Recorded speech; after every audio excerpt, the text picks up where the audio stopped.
चलो, yes, good afternoon, good afternoon, good afternoon everybody. कैसे हो सब लोग? Good afternoon guys, good afternoon. Live वाली जनता धीरे धीरे ज्वाइन कर रही है। यस,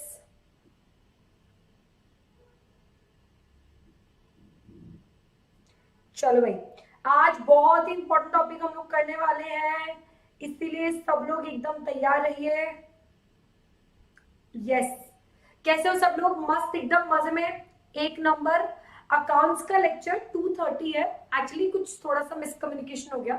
कल भी मैंने इन्फॉर्म किया था, जो 1:30 मेरा वही लेक्चर होने वाला है, 2:30 तक रहेगा। और 2:30 का लेक्चर, 2:30 से अकाउंट्स का लेक्चर रहेगा अप टू 4:30। Okay, yes. आज जो कॉन्सेप्ट हम पढ़ेंगे वो बीकॉम सेकंड सेम में भी है, बीकॉम में कुछ नहीं पढ़ा तो वो भी हो जाएगा। वेरी नाइस, चलो, यू हैव गुड रीजंस। चलो गाइस, हम लोग फटाफट से छोटी सी थ्योरी है वो कंप्लीट करेंगे और फिर हम लोग सीधे आगे बढ़ेंगे।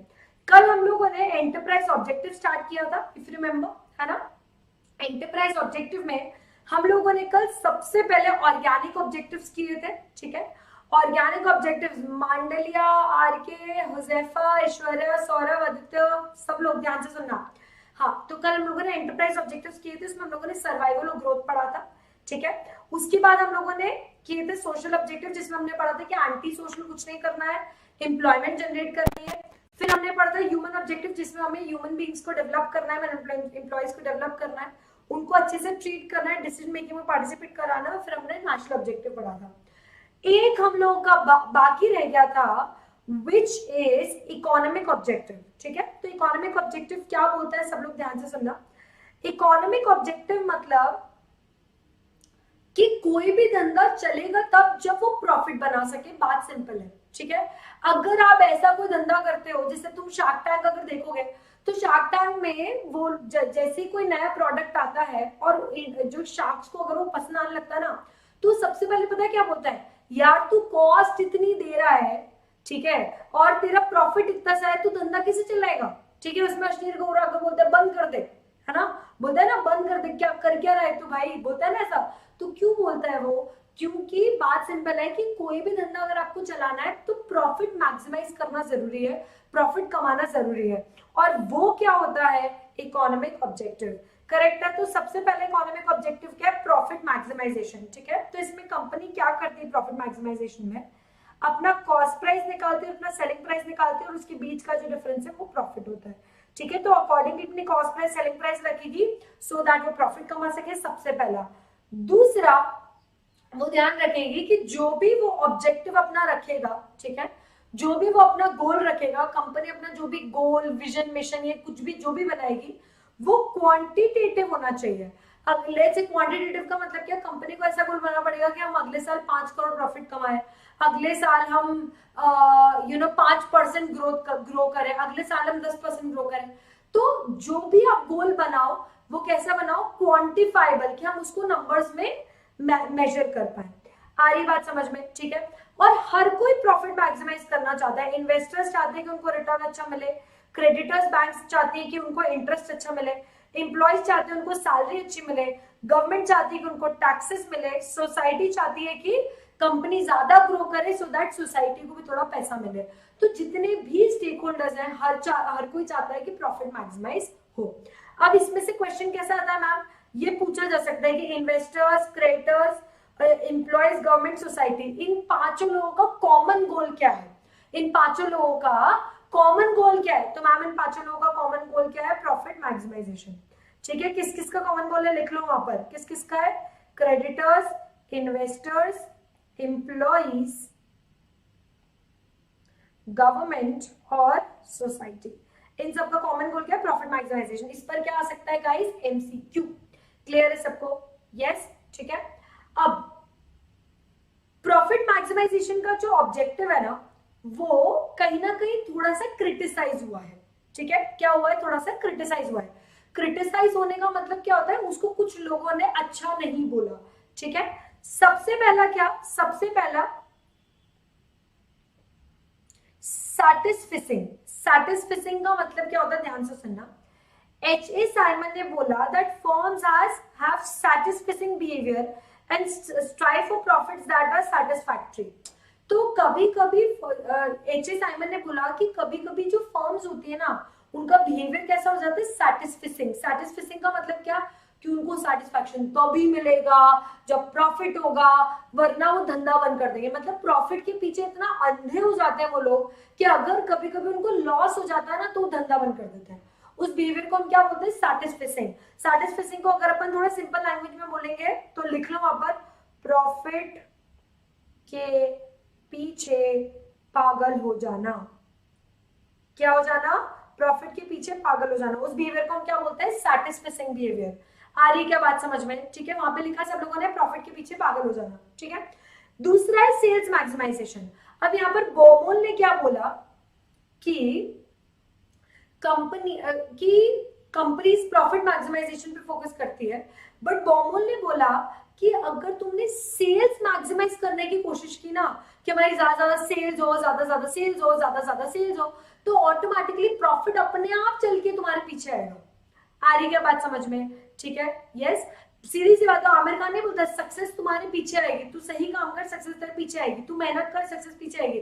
बस बात वही है कि तुम सेल्स बढ़ाओ, प्रॉफिट पीछे पीछे आएगा. तो जो कंपनीज प्रॉफिट पे फोकस करती है वो गलत है. फोकस किस पे करना चाहिए, सेल्स मैक्सिमाइजेशन पे. ये किसने बोला, बॉमुल ने बोला. तो ये दूसरा क्या हो गया हमारा, क्रिटिक, ठीक है. तीसरा है सिक्योरिटी, ठीक है. कुछ कंपनीज जो है वो प्रॉफिट मैक्सिमाइज नहीं करना चाहती है, ठीक है. कुछ कंपनीज चाहती है कि भाई थोड़ा बहुत नॉर्मल प्रॉफिट आ जाए और थोड़ी सी सिक्योरिटी मिल जाए कि हाँ भाई घर पे दाल रोटी खाने को है. अब तुम सोचो, एक दिमाग लगाना, क्या तुम्हारे जहां भी तुम रहते हो, अपना जहां पे तुम्हारे मम्मी पापा रहते हैं, उस घर की एक दुकान होगी जिस दुकान से जनरली सामान आता है, हाँ या ना में जवाब देना, ठीक है. घर के आसपास की एक दुकान है, कोई शर्मा जी है, कोई गुप्ता जी है, किसी की भी एक ऐसी दुकान है जहां से हम जनरली सामान खरीदते हैं, घर का राशन खरीदते हैं. है तो है दुकान ऐसी, हाँ या ना में जवाब दो. जैसे हमारे घर की दुकान है चित्तौड़ा, ठीक है. तो हमारा सारा जो सामान है घर का वो चित्तौड़ा नाम की दुकान है. चित्तौड़ा एवर फ्रेश हमेशा वहां से आती है, ठीक है. तुम्हारे यहाँ दुकान है ऐसी,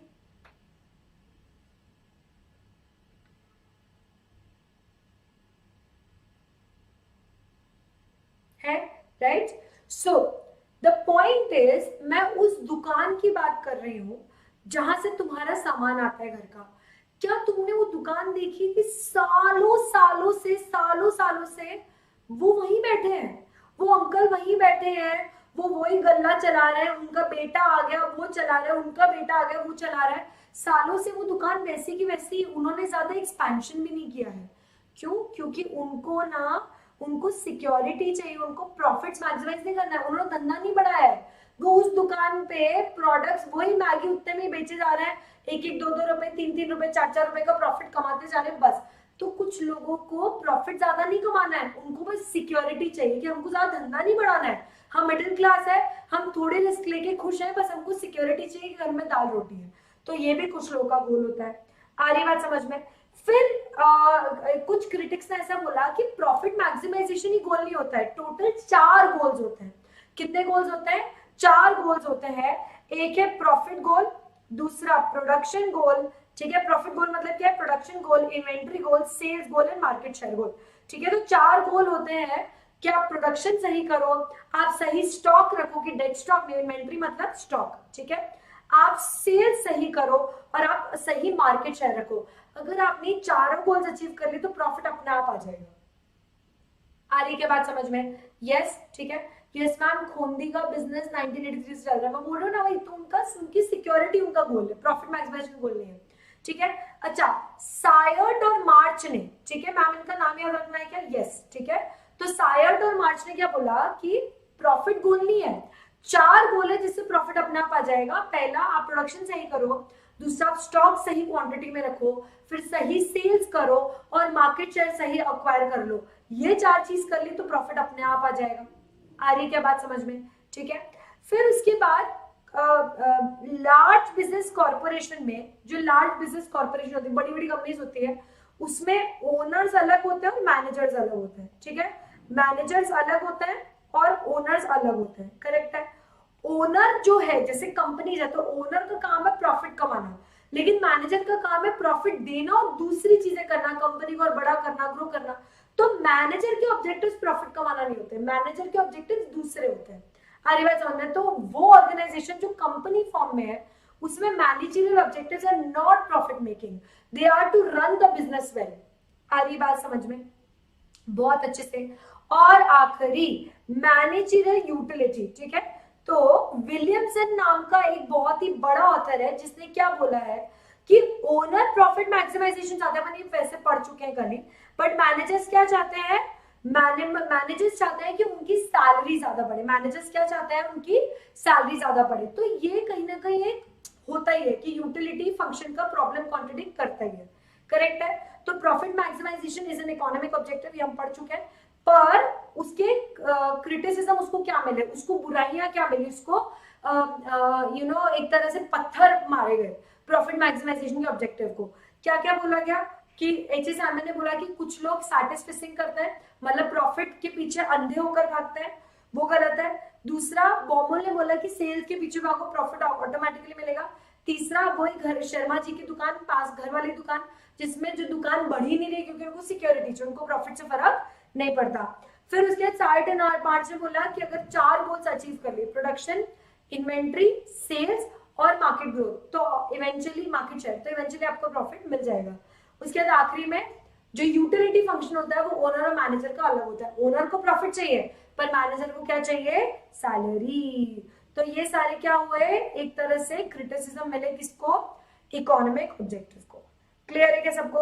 बहुत अच्छे से बढ़ेंगे आगे। चलो गाइस, अब हम लोग सीधे आते हैं किस पर? प्रोडक्शन फंक्शन पे। सीधे किस पर आएंगे मेरी जान? प्रोडक्शन फंक्शन पे। रेडी? All set?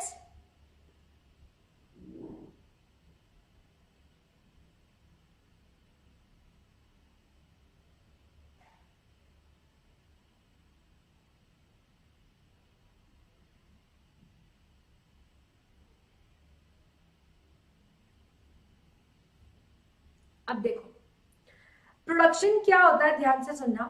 जब हम लोग इनपुट को आउटपुट में कन्वर्ट करते हैं तो प्रोडक्शन होता है, ठीक है। तो अगर आउटपुट कैसे निकलेगा? आउटपुट मतलब ओ, कैसे निकलेगा? Output is a function of L and के, ठीक है। वेर, ठीक है, आउटपुट बोलो या क्वांटिटी बोलो, ठीक है। Where quantity is what, Q is what? Quantity, ठीक है। L is what? Labour and K is what? Capital. Ma'am but land भी तो होता है। अरे लैंड तो तुम कैपिटल से ले लोगे ना। मैम बट रॉ मटेरियल भी तो होता है। अरे वो भी तो कैपिटल से ले लोगे ना। सारी बात समझ में? करेक्ट है। तो हम ये मानते हैं कि प्रोडक्शन फंक्शन में मेजरली 2 ही चीजों की जरूरत है, एक तो लेबर, ठीक है, और साथ ही साथ कैपिटल। अगर आपके पास कैपिटल आ गई तो आप लैंड भी ले लोगे, आप लेबर को वेजेस भी दे दोगे, आप कैपिटल को इंटरेस्ट भी दे दोगे, बिजनेस को प्रॉफिट भी दे दोगे। तो अगर आपको आउटपुट लाना है तो क्वांटिटी लानी है तो आपको 2 चीजें चाहिए, one is labour and one is capital. यहां तक सबको क्लियर है? तो हम क्या बोल सकते हैं? Q is a function of L and K, which is L is labour, K is capital. यहां तक क्लियर है सबको? बहुत अच्छे से। यस, बढ़ेंगे आगे।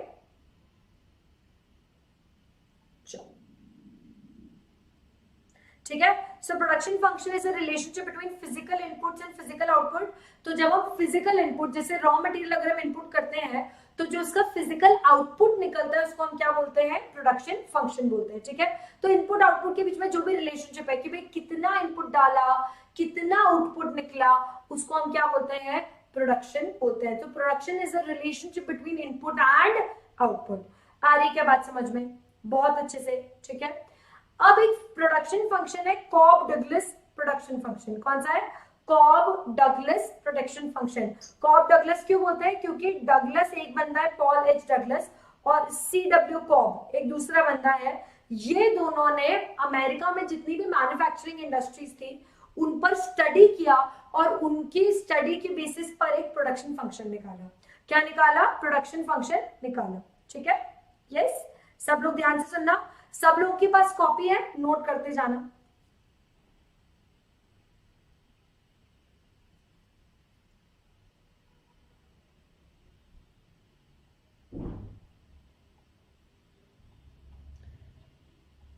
Q is the quantity is equals to KL C1 minus A। इसको लिखो सबसे पहले, ठीक है, यस, इसको लिखो सबसे पहले।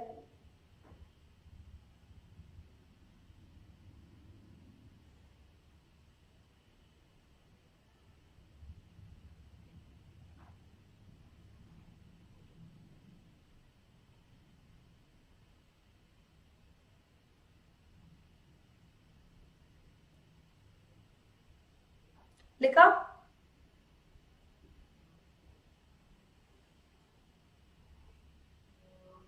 देखो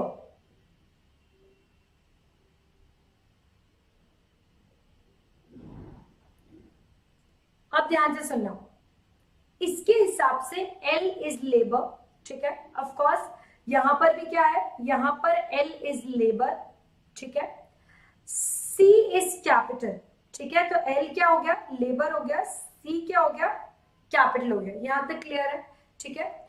यहां पर K और A जो है वो कॉन्स्टेंट्स है, ये क्या है, कॉन्स्टेंट्स है, ठीक है, K और A क्या है, कॉन्स्टेंट्स है। कांस्टेंट मतलब हम यहाँ पर बात कर रहे हैं फिक्स्ड फैक्टर की, कांस्टेंट मतलब हम यहाँ पर बात कर रहे हैं किसकी, फिक्स्ड फैक्टर की। तो ऑफ कोर्स अगर हम यहाँ पर बात करते हैं तो कोई भी प्रोडक्शन दो तरह से होता है, one is fixed factor and one is variable factor, ठीक है। कोई भी प्रोडक्शन में दो फैक्टर्स की जरूरत होती है, one is fixed factor and one is variable factor, correct है। तो हमारी जो इक्वेशन है उसमें K और C जो है, सॉरी L और C जो है, ठीक है, L और C क्या है, लेबर और कैपिटल, ये दोनों वेरिएबल फैक्टर्स हैं, ये चेंज होगा। और K और A क्या है, ये हमारे फिक्स्ड फैक्टर्स है जो कि कांस्टेंट है।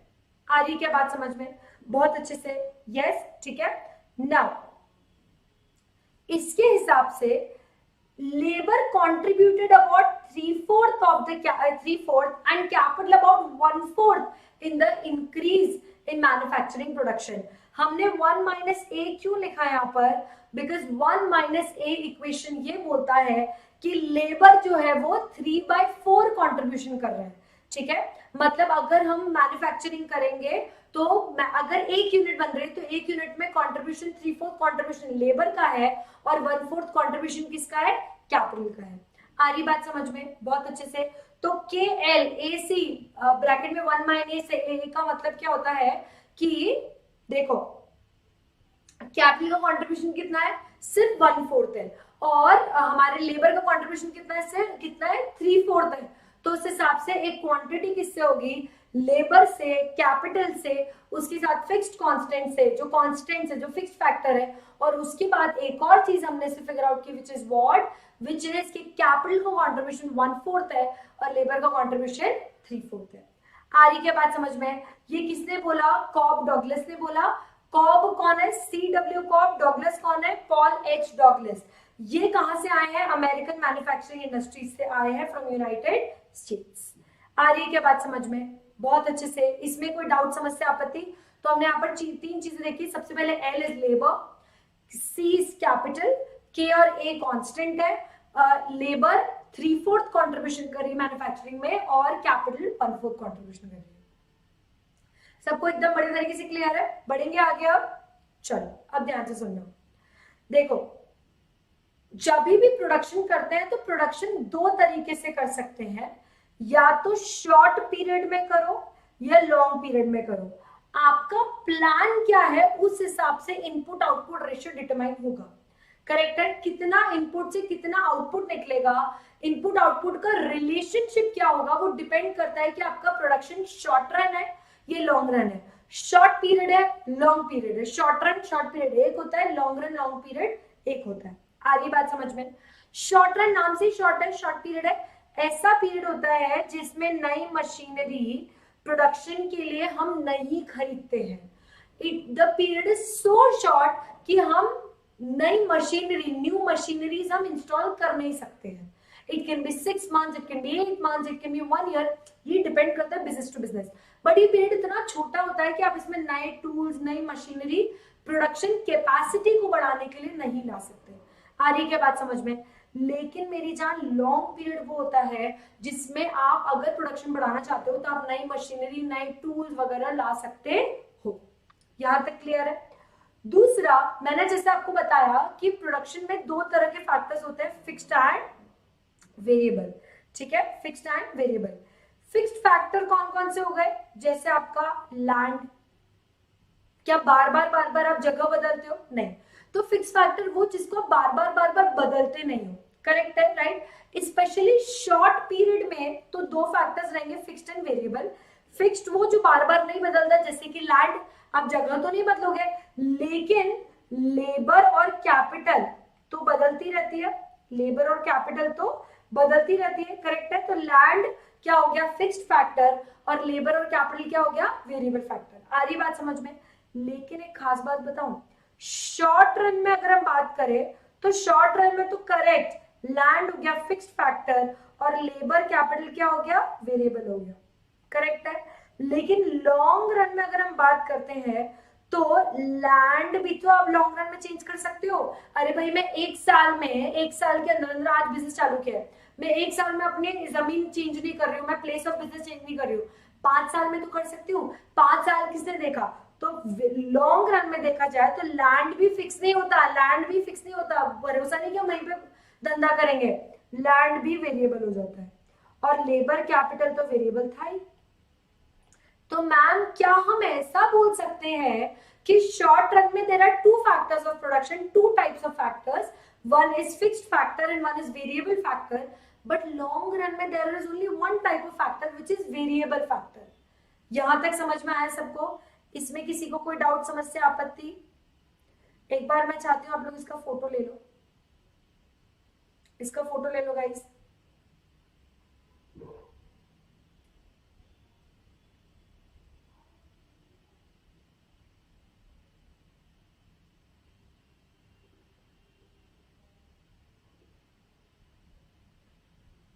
डन?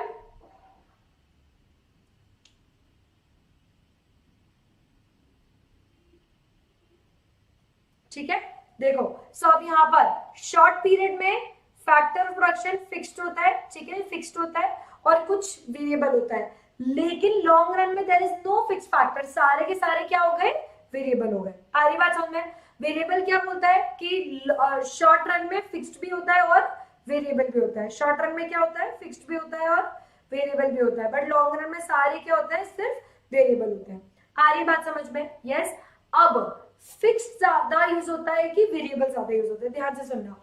शॉर्ट रन में फिक्स्ड कंपैरेटिवली कम यूज होगा, वेरिएबल ज्यादा यूज होता है। आ रही क्या बात समझ में? ठीक है, राइट। जो शॉर्ट रन में हम वेरिएबल फैक्टर ज्यादा यूज करते हैं, फिक्स्ड को थोड़ा कम यूज करते हैं। फिक्स्ड हमारा कांस्टेंट रहता है, फिक्स्ड में ज्यादा चेंजेस नहीं होते। लेकिन लॉन्ग रन में वेरिएबल, सारे ही वेरिएबल होता है। करेक्ट है, सारे ही वेरिएबल होता है। तो हम वेरिएबल में धीरे धीरे चेंजेस करते हैं, कॉन्स्टेंटली चेंजेस करते हैं। आ रही बात समझ में? तो देखो क्या लिखा है यहाँ पे, proportion between the factors changes, that is more use of variable keeping fixed factor is constant। ठीक है, तो वेरिएबल ज्यादा यूज होगा, फिक्स्ड कम यूज होगा इन शॉर्ट रन। लेकिन लॉन्ग रन में करीब करीब सबका यूसेज थोड़ा चेंज होगा, थोड़ा कम बढ़े, थोड़ा कम होगा, थोड़ा बढ़ेगा, कम होगा, बढ़ेगा, इवेंचुअली धीरे धीरे जाके कांस्टेंट हो जाएगा। किसमें? लॉन्ग रन में। आ रही बात समझ में? And there are two theories जो हम लोग आगे जाके नेक्स्ट टॉपिक में पढ़ने वाले हैं कि शॉर्ट रन में एप्लीकेबल होता है लॉ ऑफ वेरिएबल प्रोपोर्शन और लॉन्ग रन में एप्लीकेबल होता है law of returns to scale. ये तो हम लोग नेक्स्ट टॉपिक में पढ़ेंगे, तो इसको छोड़ दो। ठीक है, तो हमने पढ़ा short run, long run. Short run इतना शॉर्ट होता है कि नई मशीन इंस्टॉल नहीं हो सकती, लॉन्ग रन इतना लॉन्ग होता है कि नई मशीनरी आ सकती है। शॉर्ट रन में सिर्फ एक फिक्स फैक्टर होता है, बाकी वेरिएबल होता है। लॉन्ग रन में कोई फिक्स नहीं होता, सारे वेरिएबल होते हैं। शॉर्ट रन में फिक्स प्लस वेरिएबल दोनों होते हैं, लॉन्ग रन में सिर्फ वेरिएबल होता है। शॉर्ट रन में वेरिएबल ज्यादा यूज होता है, फिक्स्ड कांस्टेंट रहता है, फिक्स में ज्यादा चेंजेस नहीं होते हैं। लेकिन लॉन्ग रन में आप थोड़ा सब में चेंजेस करते हो। आ रही क्या बात समझ में? और शॉर्ट रन में वेरिएबल प्रोपोर्शन की थ्योरी होती है, लॉन्ग रन में रिटर्न्स टू स्केल। वो हम लोग आगे डिटेल में नेक्स्ट टॉपिक में पढ़ेंगे। आ रही है क्या बात समझ में? बहुत अच्छे से। किसी को इसमें कोई डाउट, समस्या, आपत्ति? अरे बोलो।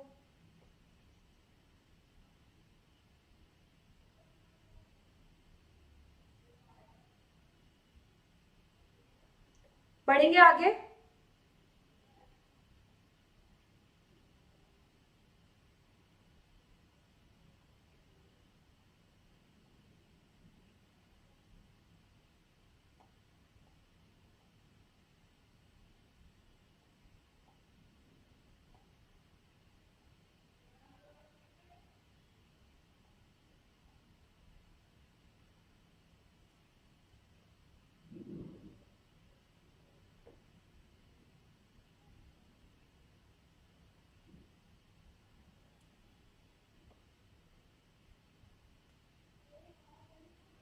ठीक है, अब देखो ध्यान से।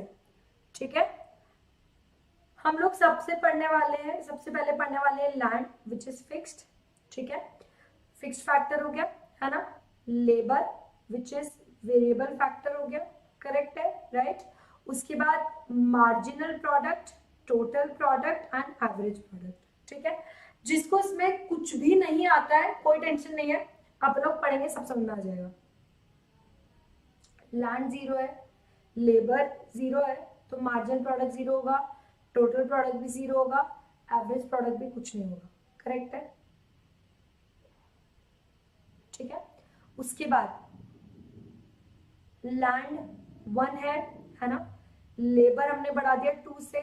ठीक है, एवरेज प्रोडक्ट हमने कर दिया लेट्स से 6।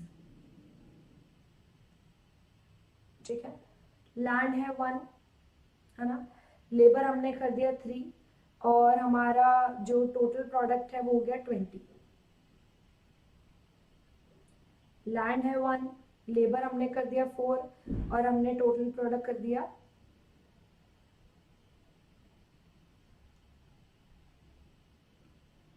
48, करेक्ट है।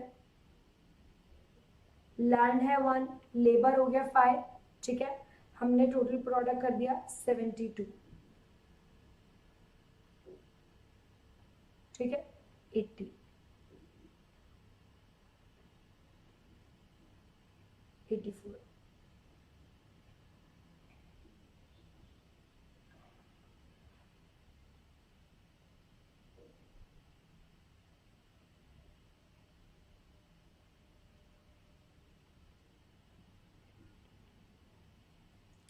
यस, अब ध्यान से सुनना, सभी लोग ध्यान से सुनेंगे। ठीक है, अभी हम लोगों ने जो पढ़ा कि 2 तरह के फैक्टर्स होते हैं। ठीक है, तो एक हो गया हमारा फिक्स्ड फैक्टर। ठीक है, लैंड हमारा क्या होता है, फिक्स्ड फैक्टर होता है। ठीक है, फिर एक होता है लेबर। ठीक है, तो लेबर हमारा क्या हो गया, लेबर हमारा हो गया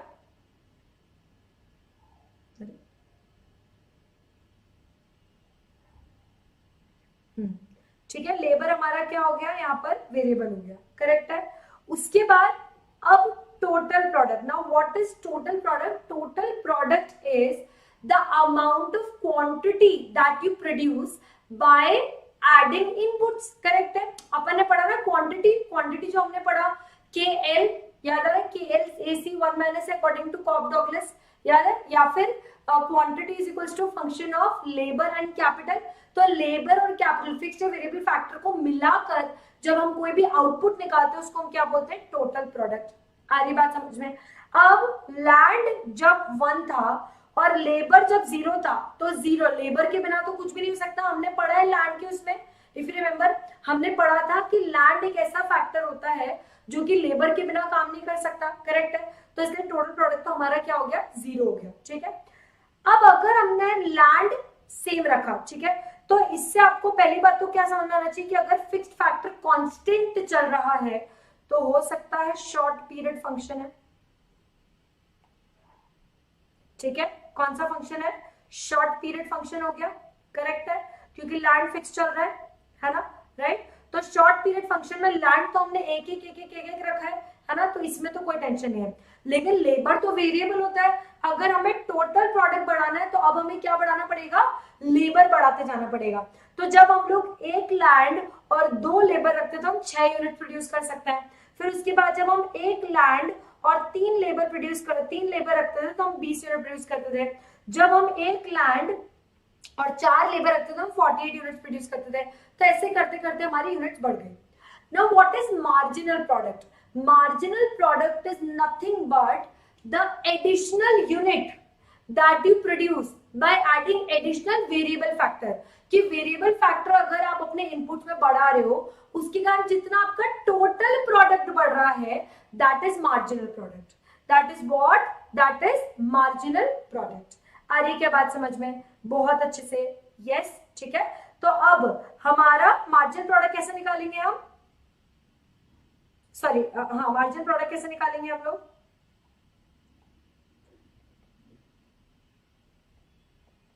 TPN माइनस TPN माइनस 1 ठीक है। तो इसका मतलब 6 माइनस 0 6 करेक्ट है। 20 माइनस 6 14 है ना। तो हमारा क्या निकलेगा 6 20 माइनस 6 14 है ना। 48 माइनस 20 चलो फटाफट से कैलकुलेट करते चलो 28 है ना। यस कैलकुलेट करते चलो मेरे साथ ठीक है। उसके बाद 72 माइनस 48 24 80 माइनस 72 8 84 माइनस 80 4 ठीक है। उसके बाद 84 माइनस 84 0 उसके बाद 80 माइनस 84 माइनस 4 और 72 माइनस 80 माइनस 8। यहां तक क्लियर है सबको? बहुत अच्छे से पक्का है क्या? इसमें किसी को कोई डाउट समस्या आपत्ति? ठीक है। तो हम लोग यहाँ पर क्या करते चल रहे हैं? यहाँ पर हम लोग मार्जिन प्रोडक्ट हमने निकाल लिया। मार्जिन प्रोडक्ट क्या होता है? अगर एडिशनल यूनिट हम लोग प्रोड्यूस कर रहे हैं बिकॉज हमने वेरिएबल फैक्टर में थोड़ा सा बढ़ा दिया तो बात सिंपल है ना, हमें फिगर आउट करना है कि अगर हम वेरिएबल फैक्टर बढ़ाते जा रहे हैं तो हमारा मार्जिनली टोटल प्रोडक्ट कितना बढ़ रहा है तो मार्जिन प्रोडक्ट हो गया। तो अगर टोटल प्रोडक्ट में बढ़ोतरी हो रही है because of variable factor addition, total product में अगर बढ़ोतरी हो रही है क्योंकि वेरिएबल फैक्टर बढ़ रहा है तो मार्जिनल प्रोडक्ट हो गया। आ रही बात समझ में? बहुत अच्छे से यस। अब होता है एवरेज प्रोडक्ट। एवरेज प्रोडक्ट का मतलब क्या होता है कि हम लोग पर वेरिएबल फैक्टर कितना प्रोडक्ट बना रहे हैं। करेक्ट है राइट? कि एक फैक्टर कितना प्रोडक्ट बना रहा है। फॉर एग्जाम्पल अगर मैंने बोला कि 2 लेबर 6 टोटल प्रोडक्ट बना रही है, 6 यूनिट बना रही है तो इसका मतलब एक लेबर कितनी बना रही है बताओ? अगर 2 लेबर 6 टोटल प्रोडक्ट बना रही है तो एक लेबर कितना बना रही है 3। आ रही है क्या बात समझ में? ठीक है। सो एवरेज प्रोडक्ट क्या हो जाएगा? Total product divided by quantity of variable factor. ठीक है। तो एवरेज प्रोडक्ट क्या हो जाएगा? Total product divided by quantity of variable factor. अभी वेरिएबल फैक्टर कुछ भी हो सकता था मैम। अगर मैम हम यहाँ पर कैपिटल लिखते, ठीक है, अगर हम यहाँ पर कैपिटल लिखते तो भी चलता क्या? यस चलता था। आ रही है क्या बात समझ में? यस ठीक है करेक्ट है राइट। अब बताओ 20 डिवाइड बाय 3, सॉरी इसको लिखना पड़ेगा 6 पॉइंट समथिंग। ठीक है। तो अपन इसको अप्रोक्सीमेटली ले सकते हैं 7 है ना अपन अभी क्लैरिटी के लिए। उसके बाद 48 बाय 4 कितना होगा? चलो अपन कैलकुलेट करके चलते हैं फटाफट से। हाँ 48 बाय 4 कितना होगा? 12। ठीक है। 72 डिवाइड बाय 5 कितना होगा?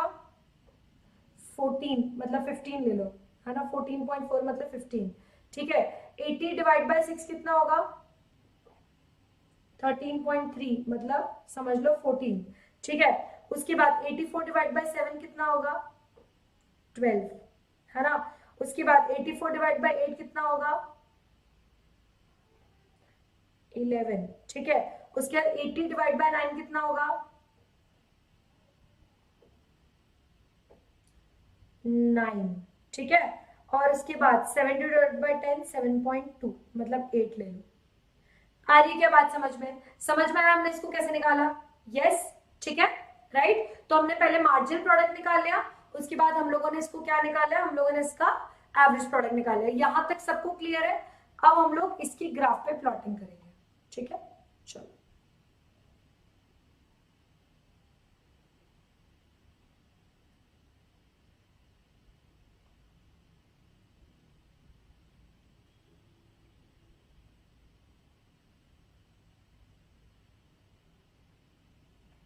यहां तक क्लियर है?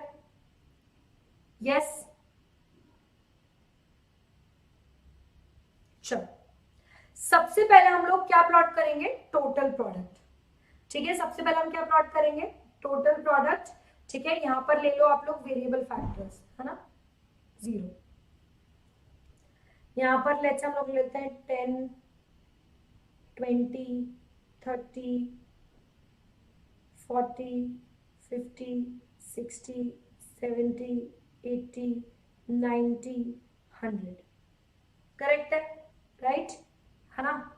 यहाँ पर हम लोग 1, 2, 3, 4, अरे चलिए ऐसा हो गया, 2, 3, 4, 5, 6, 7, 8, 9 और 10। करेक्ट है? राइट। अब देखो, ध्यान से देखना एक चीज,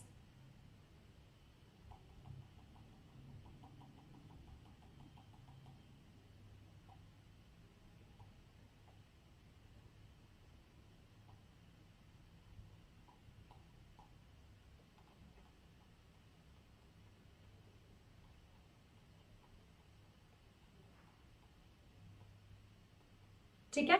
चलो प्लॉटिंग करेंगे अभी सब लोग, है ना? यस।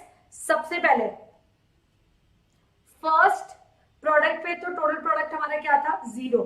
इससे हमें क्या समझ में आया? हमारा टोटल प्रोडक्ट कहां से शुरू होगा? 0 से। करेक्ट है? क्यों? क्योंकि मैम जब वेरिएबल फैक्टर 0 है, ठीक है, जब वेरिएबल फैक्टर 0 है तो टीपी 0 होगा। तो पहली चीज हम लिख देते हैं when variable factor 0 total product 0। ठीक है ना? हमारा पहला ऑब्जर्वेशन, है ना? उसके बाद करेक्ट, ठीक है, उसके बाद देखना सेकेंड वाला, जब वेरिएबल फैक्टर 2 है तब टोटल प्रोडक्ट कितना हो गया? 6। वेरिएबल फैक्टर 2 है, टोटल प्रोडक्ट करीब करीब हमारा यहाँ आएगा। ठीक है, वेरिएबल फैक्टर जब 3 है तब टोटल प्रोडक्ट हो गया 20। ठीक है, तो ये यहाँ पर आएगा। करेक्ट है? जब वेरिएबल फैक्टर 4 है तो हमारा टोटल प्रोडक्ट हो गया 48। ठीक है, तो 48 हमारा करीब करीब यहाँ पर आएगा। ठीक है, उसके बाद जब वेरिएबल फैक्टर हमारा 5 है तो टोटल प्रोडक्ट हमारा 72 है। ठीक है, तो हमारा 72 करीब करीब यहाँ पर आएगा। जब हमारा वेरिएबल फैक्टर 6 है तो हमारा 80 है, 80। ठीक है, 84 तो ये हमारा 84। उसके बाद वापस से 84, है ना? उसके बाद वापस हो गया 80 और उसके बाद हो गया हमारा 72। ठीक है, तो हमारा जो ग्राफ है वो जा रहा है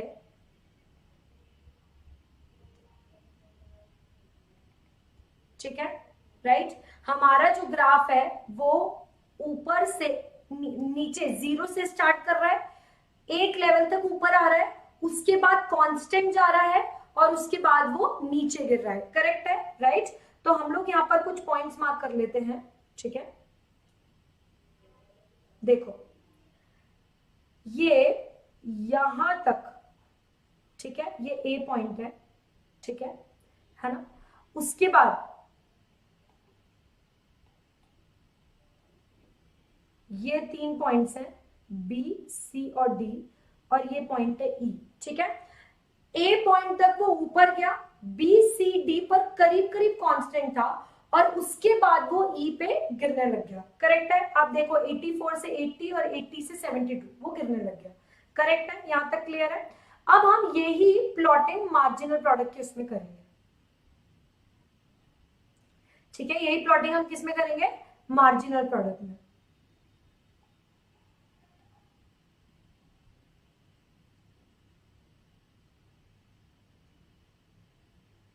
ठीक है, मार्जिनल यहां पे आएगा, मार्जिनल और एवरेज प्रोडक्ट। ठीक है, 0, है ना? मार्जिनल एवरेज प्रोडक्ट जो है वो हमारे जा रहे हैं 1 to 10 ले लेते हैं, 1 to 15 ले लेते हैं हम लोग। 1, 2, 3, 4, 5, 6, 7, 8, 9, 10, 11, 12, 13, 14 एंड 15। करेक्ट है? और variable factor 1 to 10 as usual, 1, 2, 3, 4, 5, 6, 7, 8, 9 और 10। करेक्ट है? राइट। अब देखो, जब हमारा वेरिएबल फैक्टर 0 था तब एवरेज प्रोडक्ट ये सब कुछ क्या हो गया था? 0। तो हम लोग इस पे कुछ भी नहीं मानेंगे। ठीक है, क्योंकि ये सभी 0 था, है ना? लेकिन जब हमारा लेबर वेरिएबल फैक्टर हो गया 2, ठीक है, जो हमारा वेरिएबल फैक्टर हो गया 2, तब हमारा टीपी चला गया 6 और एपी चला गया 3, ठीक है। तो पहले अपन टीपी प्लॉट कर देते हैं, ठीक है, सॉरी एमपी प्लॉट कर देते हैं, एमपी हम लोग पिंक से कर देते हैं, ठीक है। तो जब हमारा वेरिएबल फैक्टर कितना हो गया, वेरिएबल फैक्टर 2 हो गया, तब हमारा एमपी कितना हो गया 6, करेक्ट है।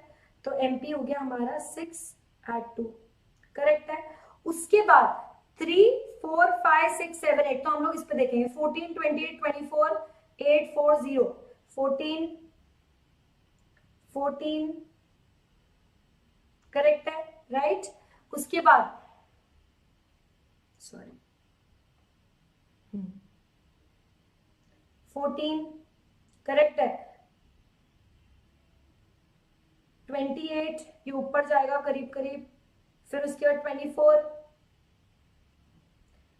उसके बाद सीधे 8 4 0 और -2।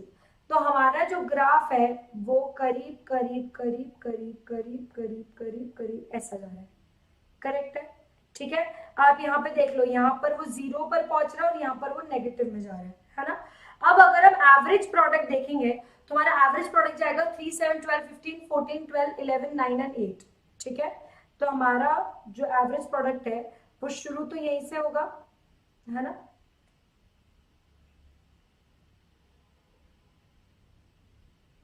ठीक है। हमारा एवरेज प्रोडक्ट करीब करीब ऐसे जाएगा, यस, ठीक है।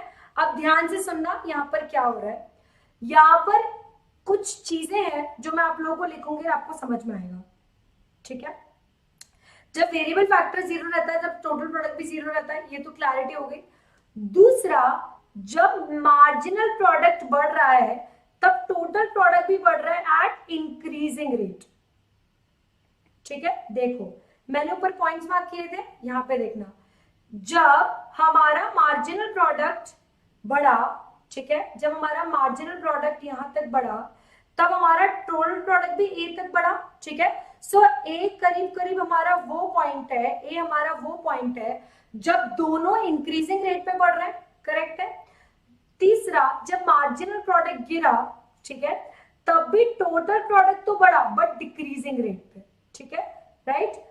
तो मार्जिनल प्रोडक्ट जब गिरने लग गया, ठीक है, मार्जिनल प्रोडक्ट जब यहां से गिरने लग गया, ठीक है, ये ए पॉइंट से बी पॉइंट पर मार्जिनल प्रोडक्ट गया, तब टोटल प्रोडक्ट बढ़ा तो सही पर ए से बी पर धीरे धीरे बढ़ा। तो जब मार्जिनल प्रोडक्ट बढ़ता है तब टोटल प्रोडक्ट बढ़ता है, बट वो इंक्रीजिंग रेट पे बढ़ता है। जब मार्जिनल प्रोडक्ट गिरता है और टोटल प्रोडक्ट बढ़ता है तो वो डिक्रीजिंग रेट पे धीरे धीरे बढ़ता है। अब अपन यहाँ पर भी देख लो, ठीक है, जब तक मार्जिन प्रोडक्ट 28 तक गया, ठीक है, यहां तक देखो, ठीक है, जब तक मार्जिन प्रोडक्ट 28 तक गया, ठीक है, तो टोटल प्रोडक्ट भी अच्छे से बढ़ना शुरू हो गया, करेक्ट है, राइट। लेकिन जैसे ही मार्जिन प्रोडक्ट गिरना शुरू हो गया तो टोटल प्रोडक्ट बढ़ तो रहा है बट उसका रेट गिरने लग गया। आ रही बात समझ में, देखो ना 72 के बाद सिर्फ 8 ही यूनिट बढ़ा हो, आ रही क्या बात समझ में, यस। तो मार्जिन प्रोडक्ट जब गिरने लगता है तो टोटल प्रोडक्ट बढ़ता तो है बट डिक्रीजिंग रेट पे बढ़ता है, यहां तक क्लियर है, यस। उसके बाद तीसरा, जब एमपी इज 0, ठीक है, टोटल प्रोडक्ट इज मैक्सिमम, ठीक है। ये जो 0 लेवल है, ठीक है, थोड़ी सी ड्राइंग की गड़बड़ हो गई है बट आप यहां पर देखो, जब एमपी यहां पर जब 0 है तो मार्जिन टोटल प्रोडक्ट कितना है 84 है। तो जब एमपी 0 हो जाता है तब टोटल प्रोडक्ट मैक्सिमम मतलब क्या, इसके बाद वो और टोटल प्रोडक्ट नहीं बढ़ेगा, इसके बाद वो गिरना शुरू हो जाएगा। आ रही बात समझ में। तो जब एमपी 0 टच कर जाता है कि अब हम और प्रोडक्शन नहीं कर सकते, अब हम और वेरिएबल फैक्टर नहीं बढ़ा सकते, इसका मतलब टोटल प्रोडक्ट अब मैक्सिमम है, इसके बाद अब एक और अगर वेरिएबल फैक्टर बढ़ाया तो मार्जिन प्रोडक्ट तो गिरने लग जाएगा और टोटल प्रोडक्ट भी गिरने लग जाएगा। आ रही बात समझ में, ठीक है। तो जब एमपी 0 तब टोटल प्रोडक्ट, व्हेन एमपी 0 तब टोटल प्रोडक्ट इज मैक्सिमम। आ रही बात समझ में। और ऑफ कोर्स अब इससे हमें एक चीज समझ में आ जाती है कि when MP is negative total product starts declining. तुम देख लो यहाँ पर, जब एमपी नेगेटिव होने लग गया -4 -8, तब टोटल प्रोडक्ट ने क्या करा, डिक्लाइन होना शुरू कर दिया 84 से 80, 80 से 72। आ रही है क्या बात समझ में? बहुत अच्छे से। तो हमने क्या समझा, ठीक है, 5 चीज समझी। This is relationship between MP and TP. क्या क्या पढ़ा? जब वेरिएबल फैक्टर 0 है तब टोटल प्रोडक्ट भी 0 है। जब मार्जिन प्रोडक्ट बढ़ रहा है तब टोटल प्रोडक्ट बढ़ रहा है इंक्रीजिंग रेट पे। जब मार्जिनल प्रोडक्ट गिर रहा है तब टोटल प्रोडक्ट बढ़ तो रहा है बट डिक्रीजिंग रेट पे। जब मार्जिनल प्रोडक्ट 0 है तब टोटल प्रोडक्ट मैक्सिमम है कि भाई इससे ज्यादा तो अब और नहीं बढ़ सकता।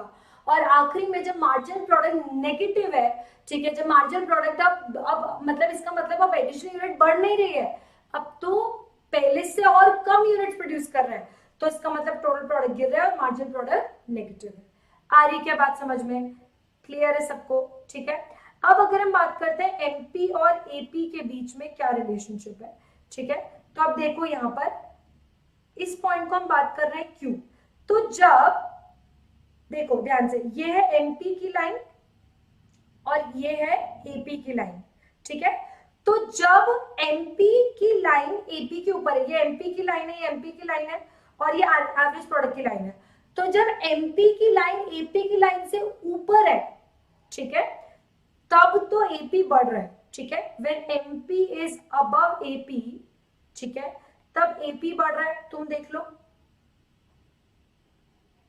एपी भी इधर बढ़ रहा है, ठीक है, एपी जो है वो ए पॉइंट बी पॉइंट तक बढ़ रहा है और एमपी बढ़ रहा है कि उससे फर्क नहीं पड़ता, बट एपी जो है वो बी पॉइंट तक बढ़ रहा है, बढ़ रहा है, बढ़ रहा है, बढ़ रहा है, करेक्ट है, राइट। लेकिन ये कब तक हो रहा है? जब एमपी की लाइन एपी की लाइन से ऊपर है। उसके बाद बी पॉइंट ऐसा है, ठीक है, बी पॉइंट ऐसा है जब दोनों इंटरसेक्ट कर रहे हैं, ठीक है, बी पॉइंट ऐसा है जब दोनों क्या कर रहे हैं मेरी जान? इंटरसेक्ट कर रहे हैं। आ रही है क्या बात समझ में? बहुत अच्छे से, यस, ठीक है। तो हम लोग बी पॉइंट ऐसा है where MP is equals to AP. So when they intersect दोनों इक्वल हो जाते हैं। आ रही बात समझ में? उसके बाद जब AP की लाइन ऊपर आ जाती है, अब तुम देखो ये वाली लाइन AP की है, ये MP की लाइन से ऊपर हो गई है, तो जब AP की लाइन MP की लाइन से ऊपर हो जाती है, ऐसे टाइम पर AP स्टार्ट्स डिक्रीजिंग। आ रही क्या बात समझ में? बहुत अच्छे से, यस। और आखिरी की MP can be 0 and negative, MP जो है वो नेगेटिव 0 हो सकता है but AP will always be positive. Always be positive क्यों? क्योंकि नेगेटिव में यूनिट्स कभी प्रोड्यूस नहीं हो सकती। एपी का डायरेक्ट रिलेशनशिप किससे है? टीपी से, कि TP divide by Q is AP. तो जब कभी टोटल प्रोडक्ट अगर नेगेटिव नहीं हो सकता तो एवरेज प्रोडक्ट भी नेगेटिव नहीं हो सकता है। आ रही बात समझ में? तो हमने यहाँ पर ये पढ़ा कि अगर एमपी की लाइन, हमने यहाँ पर ये पढ़ा कि अगर एमपी की लाइन एपी की लाइन से ऊपर है, when MP is greater than AP, तो एपी तब तक बढ़ेगा। जब दोनों इंटरसेक्ट करेंगे तब MP is equal to AP, और जब एमपी की लाइन एपी से नीचे आ जाएगी या AP is greater then MP, तब उस समय पर एपी विल स्टार्ट डिक्रीज। आ रही है क्या बात समझ में? बहुत अच्छे से, यस। इसमें कोई डाउट, समस्या, आपत्ति बताओ? किसी को भी कोई डाउट, समस्या, आपत्ति? यस। ये सारी चीजें जो मैंने लिखी है वो सब कुछ इसमें लिखा हुआ है, तो आप लोगों को ऐसा कुछ भी नहीं लिखना है, ठीक है। एक ही ग्राफ में यहाँ पर बता दिया है, जो चीज मैंने अभी 2 ग्राफ में बताई है वो यहाँ पर एक ही ग्राफ में नोट्स में बता रखी है।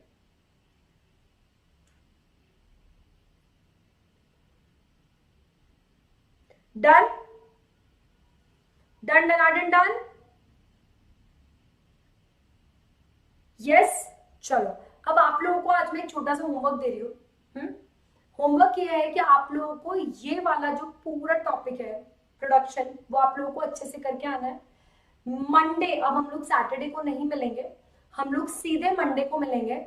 मंडे को हम लोग थ्योरी ऑफ डिमांड और प्रोडक्शन, इन दोनों के क्वेश्चंस करने वाले हैं, ठीक है। किसके करने वाले हैं?